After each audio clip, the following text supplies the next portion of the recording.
कहते हैं कि कुंती ने श्री कृष्ण से कहा था, मेरे पास हमेशा दुख भेजते रहना। कृष्ण ने हंसकर कहा कि मैं जिस पर कृपा करना चाहता हूँ उसे दुख दे ही देता हूँ। इसका क्या मतलब हुआ?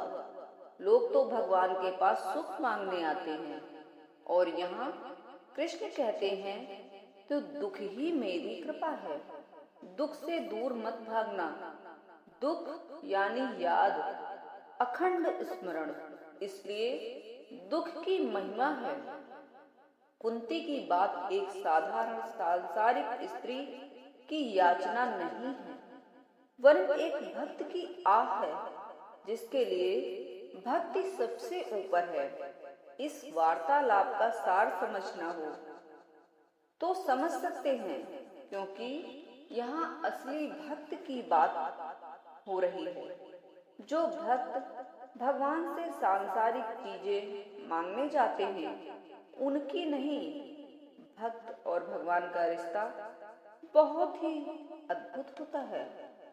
जो भगवान से सुख की कामना करते हैं या सुख की प्रार्थना करते हैं, वस्तुतः वह भगवान को नहीं चाहता, उनसे मिलने वाले सुख की प्रार्थना करते हैं या सुख की कामना करते हैं। भगवान का उपयोग वह साधन की तरह करते हैं।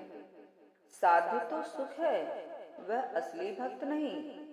कृष्ण जैसा विराट पुरुष सामने हो तो क्या कोई छोटा सा सुख मांगेगा?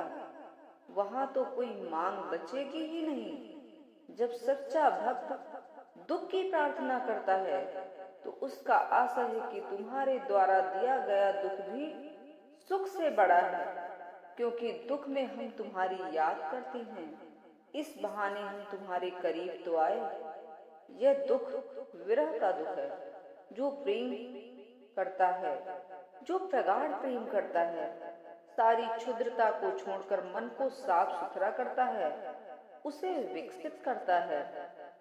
दुख मांगने के और भी कई कारण हैं। जो बहुत सुख मन की तरंगे हैं, वे सांसारिक या मानसिक होती हैं। ऐसे सुख में कोई लंबी संतुष्टि नहीं मिलती और बड़ी जल्दी दुख में बदल जाता है।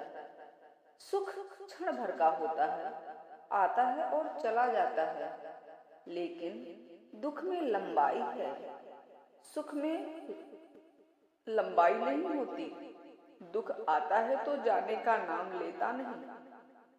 सुख में गहराई भी नहीं होती। सुख बहुत उथला होता है। इसलिए जिन्हें हम साधारणतः सुखी कहते हैं, वे हमेशा उथले हो जाते हैं।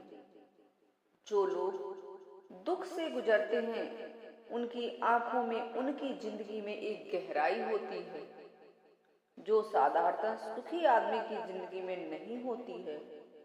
दुख मांझता भी है, निखारता भी है। दुख में अपने भीतर जाने के सिवाय कोई चारा नहीं होता। उसे हम दुनिया को नहीं दिखा सकते, इसलिए वह कुएं की तरह भीतर खुदाई करता है। सुख उस बिंदु की परिभाषा है जिसकी न कोई लंबाई न कोई चौड़ाई होती है। ऐसा सतही जीवन किस काम का? इसीलिए कुंती ने दुख मांगा जो अंततः सुख में बदल गया। धन्यवाद।